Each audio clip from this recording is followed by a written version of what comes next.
नमस्कार मित्रों, मैं हूं आपका दोस्त विपुल राजवैद और स्वागत करता हूं आप ही के चैनल विपुल एजुकेशन की रीड एसएस की स्पेशल क्लासेज में यूनिट नंबर 2 चल रही थी मौर्य साम्राज्य। और कल हमने मौर्य साम्राज्य का दोस्तों परिचय पढ़ लिया। आपने हमारे द्वारा मौर्य साम्राज्य का परिचय वाला वीडियो नहीं देखा है तो इस वीडियो के आई बटन में जाइए, आपको मौर्य साम्राज्य के परिचय का वीडियो मिल जाएगा। आज हम जो बात करेंगे वो बात करेंगे भारत के एक महान सम्राट चंद्रगुप्त मौर्य की। हाँ दोस्तों, आज हम चंद्रगुप्त मौर्य को देखेंगे, यानी आज हम पढ़ेंगे कि चंद्रगुप्त मौर्य का शासनकाल कैसा था। तो चंद्रगुप्त मौर्य का शासनकाल है 323 ईसा पूर्व से 195 ईसा 295 ईसा पूर्व। यानी दोस्तों चंद्रगुप्त मौर्य का जो शासनकाल है वो 323 ईसा पूर्व से 295 ईसा पूर्व माना जाता है। अब सुनो, चंद्रगुप्त मौर्य की जो कहानी होती है वो प्रारंभ होती है चाणक्य की एक प्रतिज्ञा से। चाणक्य, कल हमने आपको एक कहानी भी सुनाई थी। तो चाणक्य ने प्रतिज्ञा ली थी कि जब तक नंदवंश को उखाड़ न फेंकूंगा तब तक अपनी शिखा निभा दूंगा। तो उस प्रतिज्ञा को पूरा करने के लिए चाणक्य जब निकलते हैं तो उन्हें एक बालक नजर आता है। बालक का नाम था चंद्रगुप्त। बालक चंद्रगुप्त कैसे सम्राट चंद्रगुप्त बना, ये सुनिए।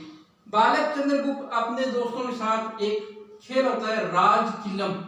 राजकिलम जो एक राजसी खेल होता है वो खेल खेल रहा था बच्चों के साथ। यानी ये खेल है राजकिलम नामक जंगल में खेल खेल रहा था। आचार्य चाणक्य को लगा कि ये बालक भविष्य में भारत का सम्राट बन सकता है, तो उन्होंने चंद्रगुप्त को अपने साथ ले गए। कहा? तक्षशिला। तक्षशिला विश्वविद्यालय ले गए। तक्षशिला विश्वविद्यालय ले जाकर उसको अस्त्र शस्त्रों का ज्ञान दिया, उसको शिक्षा दी। और उसके बाद चंद्रगुप्त ने नंदवंश के जो अंतिम शासक था घनानंद, इसको कर दिया पराजित। इसको कर दिया क्या? पराजित। और मगध की गद्दी पर 323 ईसा पूर्व में, यानी मगध की गद्दी पर बैठ गया चंद्रगुप्त। चंद्रगुप्त मौर्य 323 ईसा पूर्व में मगध का सम्राट बन गया। 323 ईसा पूर्व में कहाँ का सम्राट बन गया? मगध का सम्राट बन गया चंद्रगुप्त मौर्य। और प्रारंभ हो गया मौर्य वंश। अब देखो, चंद्रगुप्त मौर्य जब सम्राट बन गया तो उसके बाद जो है इसके नाम मिलते हैं। एक तो है सेंड्रोकोटस, सेंड्रोकोटस, और एक है एड्रुकोटस, एड्रुकोटस। सेंड्रोकोटस और एड्रुकोटस ये जो है दो इसके यूनानी नाम है, यानी यूनानी साहित्यों से इसके नाम मिलते हैं सेंड्रोकोटस और एंड्रोकोटस। यानी दो यूनानी साहित्य है उसके अंदर नाम मिलते हैं सेंड्रोकोटस और एंड्रोकोटस। और उनकी पहचान की जाती है कि ये नाम क्या है? चंद्रगुप्त मौर्य के थे। तो देखो, सेंड्रोकोटस जो नाम दिया था वो दिया था आपके जस्टिन और स्ट्रेबो ने। जस्टिन और स्ट्रेबो ने तो इसको नाम दिया था एंड्रोकोटस। और प्लूटारक व एरियल ने, प्लूटारक व एरियल ने नाम दिया था एड्रोकोटस। एरियल ने इसका नाम दिया था, क्या दिया था? एड्रोकोटस। तो ये इसके नाम है, आपको ध्यान रखने हैं कि इसका जो सेंड्रोकोटस नाम है दोस्तों वो तो दिया गया है दो यूनानी साहित्यकार है जस्टिन और स्ट्रेबो, और इसका जो एंड्रोकोटस नाम है वो दिया था प्लूटारक व एरियल ने। ये तो हो गई दोस्तों इसके नामों की बात। अब इससे आगे चर्चा करते हैं। अब आता है एक युद्ध दोस्तों। अब एक युद्ध होगा, वो युद्ध होता है 305 ईसा पूर्व में। ये युद्ध होता है 305 ईसा पूर्व में। एक तरफ है चंद्रगुप्त मौर्य वर्सेज सिकंदर का सेनापति सेल्यूकस निकेटर। सिकंदर का सेनापति Seleucus Nicator. Seleucus Nicator.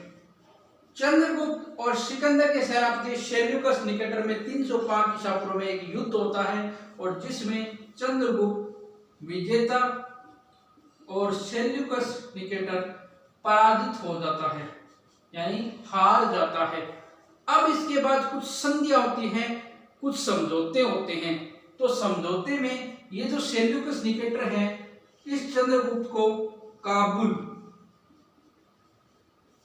Kandahar, Makran, फरात, ये जो क्षेत्र है वह सौंप देता है। काबुल, कंधार, मकरान, फरात, ये जो क्षेत्र है ये सेल्यूकस निकेटर चंद्रगुप्त को सौंप देता है और साथ में अपनी कन्या हेलेना, हेलेना या कार्नोलिया, हेलेना कार्नोलिया का विवाह है करवा देता है चंद्रगुप्त से, इसका विवाह करवा देता है। और ये है भारत का प्रथम अंतरराष्ट्रीय विवाह, भारत का प्रथम अंतरराष्ट्रीय विवाह, प्रथम अंतरराष्ट्रीय विवाह, यानी सेल्यूकस की पुत्री हेलेना और चंद्रगुप्त मौर्य के बीच में हो जाता है विवाह, जो होता है भारत का प्रथम अंतरराष्ट्रीय विवाह, first international marriage of India. इसके बाद देखो इसने भी क्या किया, अपने ससुर सेल्यूकस निकेटर को 500 हाथी सौंप दिए, 500 हाथी दिए। अब इस सेल्यूकस निकेटर ने क्या किया, अपना एक राजदूत भेजा, राजदूत जिसका नाम था मैक्सधनी, वो चंद्रगुप्त के दरबार में भेज दिया कि इसको यहाँ कुछ दे रखो, जिसकी पुस्तक है इंडिका, जिसमें भारत की उस समय की राजनीतिक, सामाजिक, ऐतिहासिक, आर्थिक कई जानकारियां मिलती है। तो इस युद्ध का परिणाम देखो क्या हुआ, 305 ईसा पूर्व युद्ध हुआ था चंद्रगुप्त और सेल्यूकस निकेटर के बीच में। चंद्रगुप्त जीत गया, सेल्यूकस निकेटर हार गया। सेल्यूकस निकेटर ने काबुल, कंधार, फरात, मकरान जैसे क्षेत्रों के साथ अपनी पुत्री हेलेना का विवाह चंद्रगुप्त के साथ करवा दिया, जो भारत का पहला अंतरराष्ट्रीय विवाह था। तो चंद्रगुप्त ने अपने 500 हाथी अपने ससुर सेल्यूकस निकेटर को दे दिए। सेल्यूकस निकेटर ने अपने एक राजदूत मैक्सधनी को भेजा चंद्रगुप्त के दरबार में, जो लिखता है इंडिका पुस्तक। अब दोस्तों क्या हुआ कि चंद्रगुप्त जो है ये कितनी आ गई, अब चंद्रगुप्त का अंतिम समय जब आता है, अंत समय, तो इस ये जो है एक संत होता है भद्रबाहु, एक जैन संत होता है भद्रबाहु, इसके कहने पर चंद्रगुप्त अपना लेता है जैन धर्म। ये क्या मान लेता है, जैन धर्म। एक जैन संत होता है भद्रबाहु, उसके कहने पर चंद्रगुप्त अपने अंतिम समय में जैन धर्म अपना लेता है और इसका अंतिम समय बीतता है दोस्तों श्रवण बेलगोला। श्रवण बेलगोला जो वर्तमान मैसूर कर्नाटक में है, मैसूर कर्नाटक में है, यहाँ पर चंद्रगुप्त मौर्य की मृत्यु होती है, मृत्यु हुई, यानी श्रवण बेलगोला मैसूर कर्नाटक में चंद्रगुप्त मौर्य की मृत्यु होती है। इसने सल्लेखना पद्धति से जो है, सल्लेखना पद्धति होती है जैन धर्म में, उससे वो पद्धति अपनाकर अपने प्राणों को व्रत उपवास ऐसे करके अपने प्राणों को त्याग दिया। इसके बाद क्या होता है कि यह माना जाता है कि चंद्रगुप्त का जो साम्राज्य था वो उत्तर में कश्मीर, दक्षिण में कर्नाटक, पूर्व के बंगाल से लेकर पश्चिम के फारस यानी ईरान तक फैला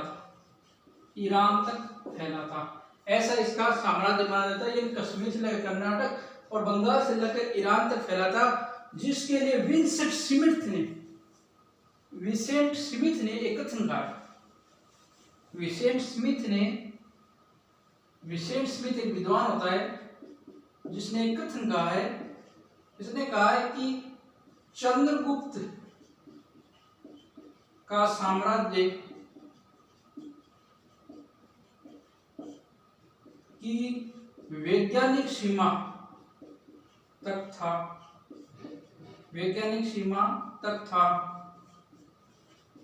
जिसे पाने के लिए मुगल तड़पते रहे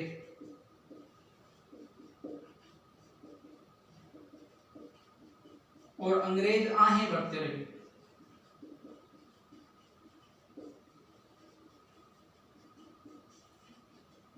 यानी ये मानो कि चंद्रगुप्त मौर्य का जो शासनकाल था या जो साम्राज्य विस्तार था उसके इतना वैज्ञानिक सीमा तक था कि मुगल ने तो उसको प्राप्त कर लिया, यानी मुगल तरफ रहे। मुगल काल जब आप पढ़ोगे तो ये स्थिति मुगलों की नहीं है, न ही अंग्रेजों की ये स्थिति, अंग्रेज भी इसके लिए आगे बढ़ते रहे। एक तरफ प्लूटार्क भी कहता है, प्लूटार्क कहता है कि चंद्रगुप्त ने अपनी 6 लाख की सेना से जम्बू द्वीप को रौंद डाला, सेना से जम्बू द्वीप को रौंद डाला, जम्बू द्वीप को रौंद डाला। ये भी इसके शक्ति परिचय का ही वर्णन है, जम्बू द्वीप को रौंद डाला। इसके अलावा चंद्रगुप्त ने सौराष्ट्र में इसका एक गवर्नर होता है पुष्यमित्र वैश्य, उसने एक झील बनाई थी, जो झील है सुदर्शन झील बनाई थी। उस सुदर्शन झील का पुष्यमित्र वैश्य ने निर्माण करवाया और इसका जो वर्णन है वो रुद्रा दामन के जूनागढ़ अभिलेख में मिलता है, रुद्रा दामन के जूनागढ़ अभिलेख में मिलता है, जो भारत का प्रथम संस्कृत अभिलेख है, भारत का प्रथम संस्कृत अभिलेख है, भारत का प्रथम संस्कृत अभिलेख है। यानी जो सौराष्ट्र में पुष्यमित्र वैश्य के निर्देशन में चंद्रगुप्त मौर्य ने जो झील बनाई सुदर्शन झील, इसका वर्णन मिलता है रुद्रा दामन के जूनागढ़ अभिलेख में। और ये जूनागढ़ अभिलेख जो है वो भारत का प्रथम संस्कृत अभिलेख है माना जाता है। तो दोस्तों ये पूरी कहानी है चंद्रगुप्त मौर्य की, ये मैंने आपको पूरी बता दी है चंद्रगुप्त मौर्य के बारे में। अगर आपको कोई भी डाउट हो कमेंट सेक्शन में जरूर बताइएगा।